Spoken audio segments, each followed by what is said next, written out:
મહત્વનું સુરતની વરાછામાં ફૂડ પોઈઝનિંગની ગંભીર ઘટના સામે આવી છે। રેસ્ટોરન્ટમાંથી મંગાવેલા પંજાબી શાકનું સેવન કર્યા બાદ એક જ પરિવારના 5 સભ્યોની તબિયત લથડી હતી।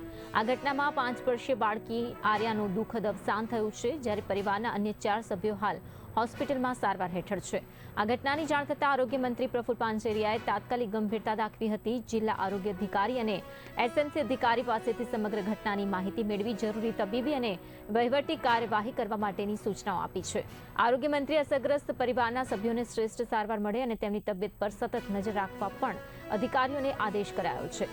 મૃતક બાળકીના પરિવારજનો સાથે ટેલિફોનિક વાતચીત કરી આરોગ્ય મંત્રીએ સાંત્વના પાઠવી હતી અને ઘટનાને લઈને દુઃખ વ્યક્ત કર્યું હતું। આ સાથે જવાબદાર શીતલ રેસ્ટોરન્ટને તાત્કાલિક સીલ કરવા માટેની કાર્યવાહી કરવા સૂચના પણ આપવામાં આવી છે।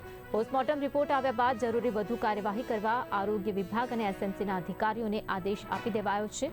રાજ્યની તમામ રેસ્ટોરન્ટમાં સ્વચ્છતા, હાઇજીન અને ફૂડ સેફ્ટીના નિયમોનું કડક પાલન થાય તે માટે આરોગ્ય મંત્રીએ સ્પષ્ટ સૂચનાઓ આપી છે।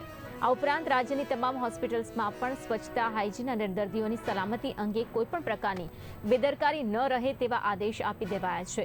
આરોગ્ય વિભાગ સમગ્ર ઘટનાની તપાસ કરી રહ્યું છે અને જન આરોગ્યની સુરક્ષા રાજ્ય સરકારની સર્વોચ્ચ પ્રાથમિકતા હોવાનું આરોગ્ય મંત્રીએ જણાવ્યું છે।